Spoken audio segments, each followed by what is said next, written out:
కాపాడుతాడమ్మా. యేసు నీలోకి వస్తే నువ్వు నిద్రపోతావు, నీ శరీరం నిద్రపోతుంది. యేసయ్య నిద్రపోడు, ఆయన నీ కాపలాగా నిలబడతాడు. గట్టిగా ఆమేన్ చెప్పు, గట్టిగా ఆమేన్ చెప్పు.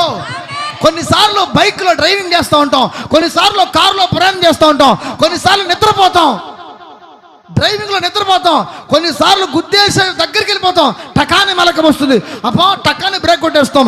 అప్పుడు బండి ఆపేసి ఒక మాట అంటాం, అరే 2 నిమిషాలు ఆగుంటే 2 నిమిషాలు ఆగుంటే యాక్సిడెంట్ అయిపోయిండదేమో, చనిపోయి ఉండవాలేమో అనిపిస్తుంది. ఆ 1 నిమిషం 2 నిమిషాలు ఆగుంటే అన్నవే, ఆ 2 నిమిషాలు పోనివ్వకుండా ఆపిందే దేవుడు. కొట్టు, ఆ 2 నిమిషాలు ఆపింది ఎవరు? అన్నా 1 సెకండ్ చాలన్నా, ఆ 1 సెకండ్ గుర్తుంటే మేము అవుట్ అన్నా. ఆ 1 సెకండ్ ఆయన కొనకల ఆమె చెప్పు